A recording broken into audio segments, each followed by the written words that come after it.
Hello everyone, it's another day in Time Western Kitchen. Real quick, I want to show you all how I make my meat pie. Many people have sent me messages that they want to see how I make my meat pie. Okay, I'm going to show you. So these are my ingredients. Here I have 6 cups of flour.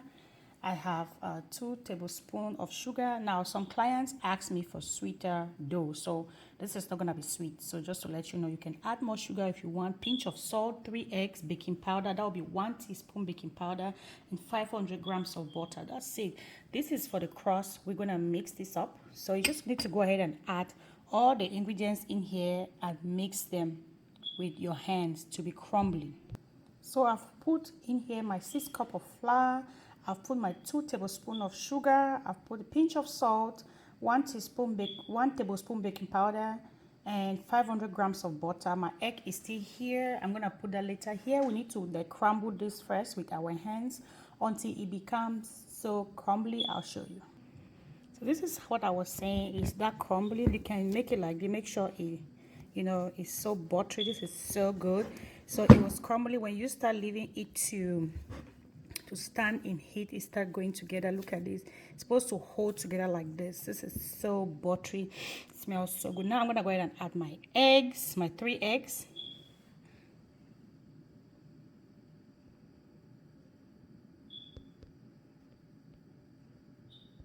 Before I mix everything, if you don't want your meat pie to be yellowy, to present like yellow, do not use the yolks. Take away the yolks, just use the whites, okay?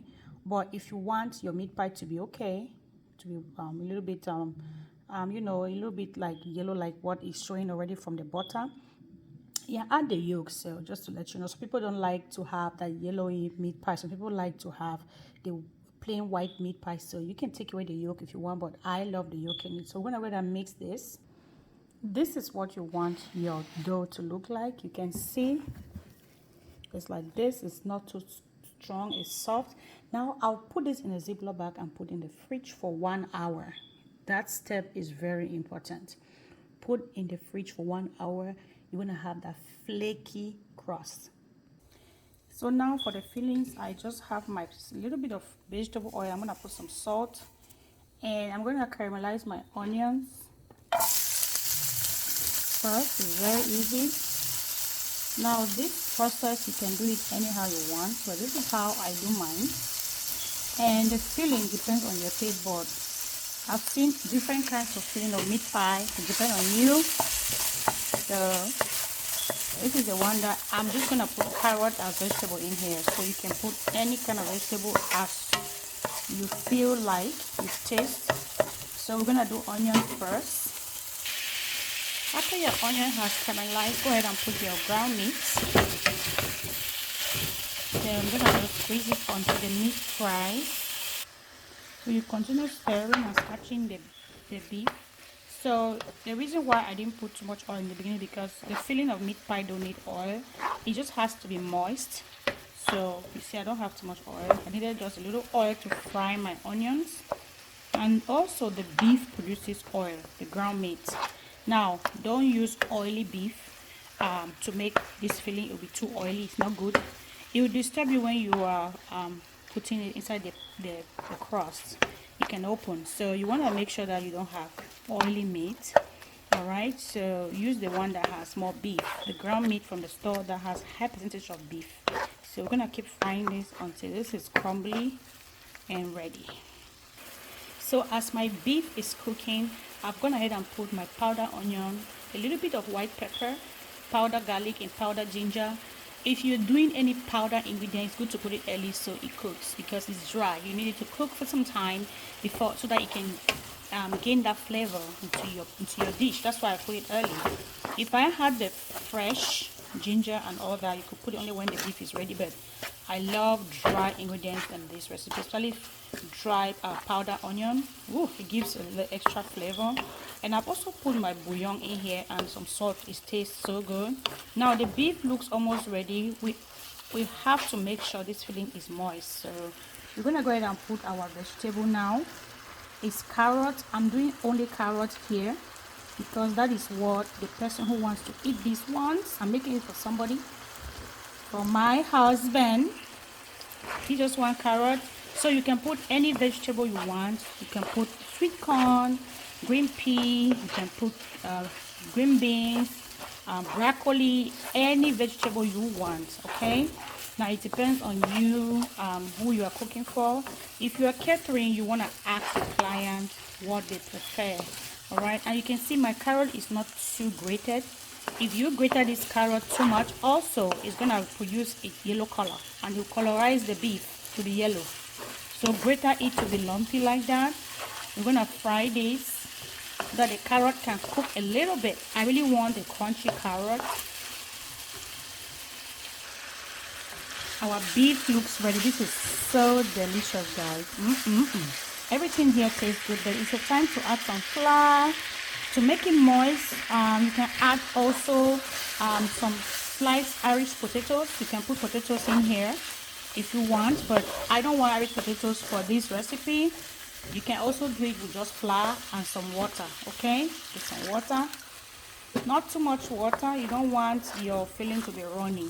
So like I said, I know that Nigerian recipes, most people put potatoes inside to keep the inside moist. You can do cornstarch, you can do just flour. Now it depends on what you want.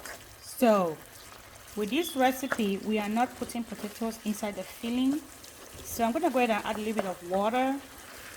Add another half cup of water. And now we're going to keep this to cook, to boil and simmer. And at this time, you want to ensure everything tastes very well. And our filling will be ready. You don't need to complicate anything, guys. It tastes delicious. All my ingredients here taste good. Our filling is ready to go. I'm going to put off the stove. I'm going to leave this to cook completely, okay? So these are my things ready to start making my meat pie. I have my molders here, my grease pan to bake them, and I have my delicious filling right here. So I'm just going to go ahead and put some flour, and I'm going to go ahead and straighten my dough. You can see I didn't do it too light. It's a little bit thick. So yeah, I put it into my mold. I put my filling. Look at that filling, so delicious. I put some water around it. My daughter is helping me here to do it really quick. My daughter is expert already, and we mold it. So you can use a molder. There are many of them on Amazon, different kinds. This is one of the kind, or you can do it normally with your hand like I did this one. I just went ahead and do it with my hand, and then I'll use fork and make it like this at the end. So this is ready to go. I just bust a little bit, like do a little bit of decoration like that, so small holes on it. Then I use egg wash. Then I put on all of them. This step is very important. Now don't make egg wash and keep your meat pie to stand. So when you do egg wash, just put it right away into the oven, okay? So do it like this. Everything looks so good. It's another batch I did. See? Like that. Then they're ready to go after baking. Oh, they're so ready. Between 20 to 25 30 minutes it's ready, depend on the heat on your oven. Don't keep your meat pie to be too dry, okay? Now I'm putting butter on top of my meat pie. Immediately they come out from the oven and do butter to sink in it. The scent from my kitchen right now, the flavor from this is amazing. So buttery. It feels so comforting, especially now that it's fall season. You can have this with your coffee, but let me warn you, one of these, especially the big ones, it's enough. Look at the inside. Look at the inside. So flaky, so delicious, juicy. Look at the color. Beautiful. I'm telling you, you want to try this recipe or you order from us, we'll make it for you. Very hot, very delicious.